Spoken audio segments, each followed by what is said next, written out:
What's going on, guys? JSGC here, and we are here for another Manchester City transfer update. I am rolling out daily Manchester City transfer updates for everybody to enjoy. So if you want to stay up to date first and fast with the latest Manchester City transfer news this summer, then do subscribe, press that red button, press the bell, and put your push notifications on. I'm aiming for 19k subscribers. We're less than 800 subs away, so any help towards that would be much appreciated. Don't forget also my social media links. They're in the description below, and sliding across at the bottom of the screen if you want to go and follow me on my Twitter and Instagram. My email also in the description below too if you want to hit me up for any sponsorships for any videos or any general business inquiries. I'm actively looking for a sponsor for these transfer updates, so if that is something that interests you, then do let me know through my email. You can go and follow my Twitch as well, link to that in the description below. Leave a thumbs up as well if you do enjoy this video. 300 likes once more is the like goal, so that would be fantastic if we could hit that once more. And also don't forget, most important, let me know your thoughts in the comments below, as I'm always interested in what you do have to say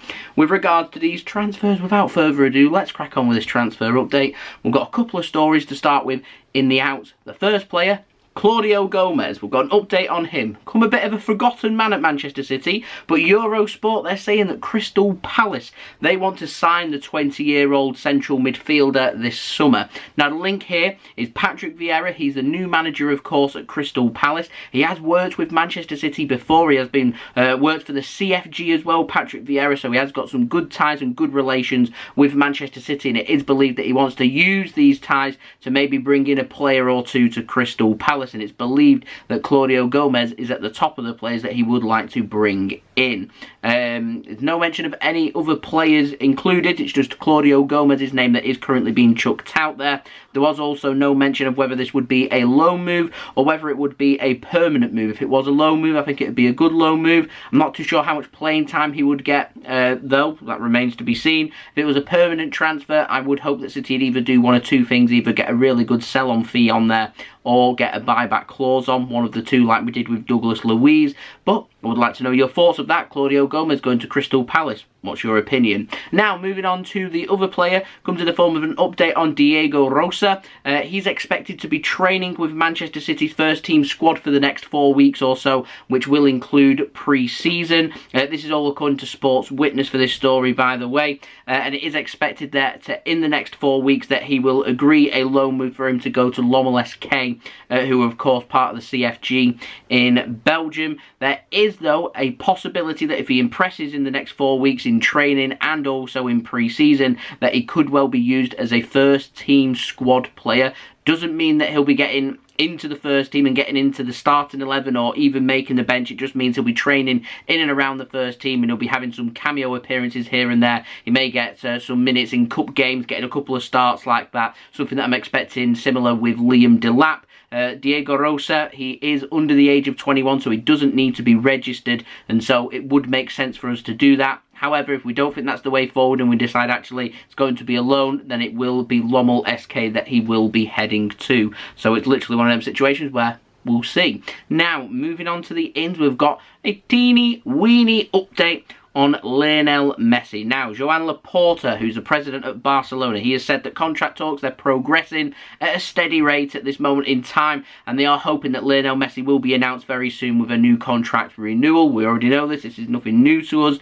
Barcelona, we do know, need to sell before Lionel Messi can be registered to appear in La Liga for them. It's the same situation with regards to Memphis Depay, where with Sergio Aguero and Eric Garcia, they are new signings, and Lionel Messi, because his contract is up, he'd be classed as a new signing. He would need to be re-registered as a Barcelona player, and at this moment in time, Barcelona are over the salary cap of what is allowed in La Liga, and so they wouldn't be able to be registered until they come below that salary cap. And so it's more than likely that if that is the case, that not only would players need to be sold, but Lionel Messi would also need to reduce his wage too. Barcelona are calm about the situation. Lionel Messi's calm about the situation. I am expecting him to sign a new contract. I am keeping my eyes and ears open in case that is not the case, though, and it has been hinted and suggested that it might not be. But at this moment in time, Lionel Messi is a free agent. If Man City wanted to speak to him and offer him some terms, they are more than free to do so. So are PSG as well. Lionel Messi would probably need to give word that he is willing to listen to some other offers for other clubs to be interested in. So we'll wait and see with regards to that. Now that the Copa America is sorted, I'm expecting things to start accelerating, not just with that deal, but most deals as well within the next, 2 or 3 days and going into next week, and then it'll be all systems go. Yeah, exciting, but also very long. But there we go. Anyway, moving on, we're going to move on to a little update on Harry Kane. The Daily Express, they're saying that Tottenham have apparently named their new price for Harry Kane. It was believed it would be somewhere between 130 and 150 million pounds. Apparently, random figures being chucked out there. They're wanting more than double what Man City are willing to pay, which is around £100 million. Tottenham are believed to be looking for £200 million for a player that we're probably going to get, 5, 6, maybe 7 best case scenario years out of. Just isn't value for money. If Harry Kane wants to leave Tottenham Hotspur this summer, what needs to happen with that is he needs to tell Tottenham he wants to leave, transfer request goes in, and force that move. That's when Tottenham will come to the negotiation table. That's when the price will hopefully start to come down. If not, City may start to look elsewhere at other players.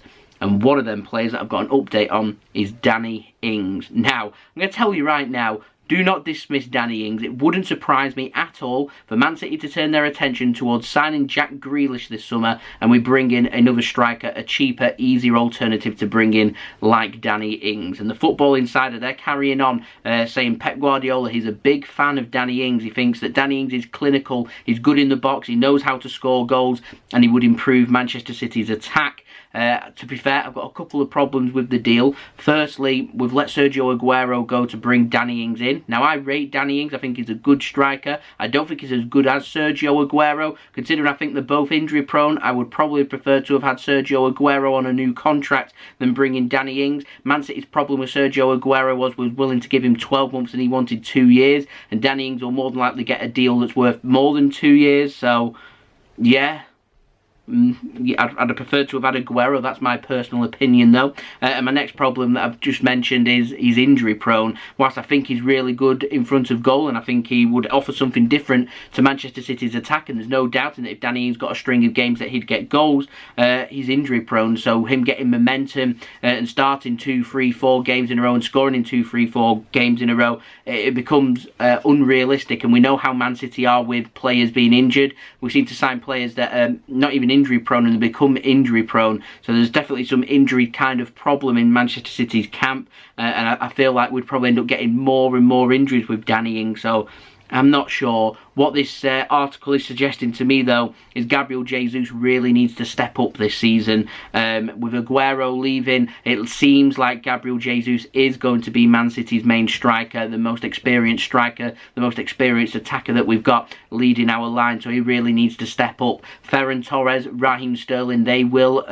be used as Man City strikers, I am sure. Definitely if a striker isn't signed by Manchester City. But Ferran Torres and Raheem Sterling, the most natural position is out wide and cutting inside, and so if we're looking for out and out strikers and out goals, we've just got Gabriel Jesus. And to me, I think Gabriel Jesus is a fantastic rotated option for Manchester City. I'm not sure I see him starting 35 Premier League games and scoring 25 plus goals for Manchester City. A goal scorer is what's needed, and whilst I'm a fan of Danny Ings, if the money is there and the cash is to be there to bring somebody in, I would prefer an out and out long-term Sergio Aguero replacement, because if it's Danny Ings brought in, it isn't a temporary 12-month deal that it would be on. It'd more than likely be 2-3 years, and so can we afford to wait that long to bring in a long-term goal scorer, to wait for the market to come down in price when realistically the prices are just going up and up and up? We're facing a conundrum now. City normally are very good in these situations, but we need to be very careful, because to me, I think we need a striker. We definitely need a goal scorer. That is a must. Aguero has left. We need a striker. We are hinting and going along the lines of homegrown. If we're needing homegrown, go out there and sign the best homegrown players. And we're looking at strikers, Harry Kane I'd be getting not only having a bid and then just leaving it there. I'd be pushing really hard. I'd be speaking with Kane's representatives. I'd be turning their head. I'd be doing everything I can to make sure that Harry Kane does everything that he can to try and join Manchester City. Spurs, they're in the Europa League. Harry Kane has just had an important time away with England in the European Championships. He knows the World Cup's coming up. He'll want to be firing on all cylinders. He'll be wanting to play in the most competitive games in the Premier League and on the biggest stage of them all in Europe as well. He hasn't got that in the Europa League. I can't guarantee that Tottenham will make the Champions League next season either. I feel like this season is the season for Harry Kane to leave. He needs to force the issue, and if I were City, I'd be asking him, doing everything I can in my power to try and make that happen. It sounds dodgy, it sounds almost like you're tapping up the player, but I'd be speaking with the representatives. I'd be offering them better terms than what he's got at Tottenham Hotspur, and I'd be saying, you're going to become Manchester City's new main striker. You are going to be the new top goal scorer. You're going to win trophies. You're going to win Premier Leagues. You're going to win Champions Leagues. He's England's captain. I think it would be good for his international career as well, and start turning his head that way to try and force a move and bring that down. If that means paying a little bit more than maybe what we want to, then so be it, go and do it. I've never really taken this stance that we've got the money to go and pay it, but how often do you have the chance to go out there and bring in a class striker like Harry Kane, who I know for a fact that, given a run of games at City, would score a lot of goals and more than likely be Premier League top goal scorer as well. There's an opportunity there. Why settle for less when you can have better?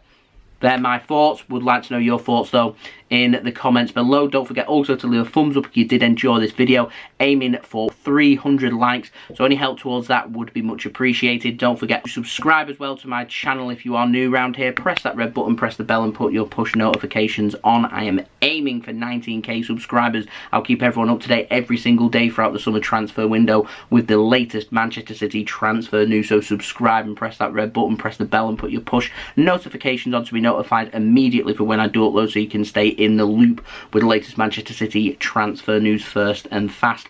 Don't forget also social media links there in the description below and sliding across at the bottom of the screen if you want to go and follow me on my Twitter and Instagram. My email also in the description below too if you want to hit me up for any sponsorships for any videos or any general business inquiries. My Twitch link as well in the description too if you want to go and follow me on there. I will be doing a live stream for the first time on Twitch on August 1st for everybody to look forward to, and I'm continuing doing that content whilst doing my normal YouTube content, so extra JSGC, extra football content coming from me. What's not to like? Go and follow me on Twitch. That would be fantastic. And I'll see you all again tomorrow religiously for the next daily Manchester City transfer update. I'm just starting to get the scent now that things are starting to warm up and things are going to start getting very interesting over the next couple of days and the next couple of weeks. You want to stay up to date, so stay tuned for that. I've been JSGC. Thank you everyone for watching. I hope everyone is safe and well. Peace. Ciao for now.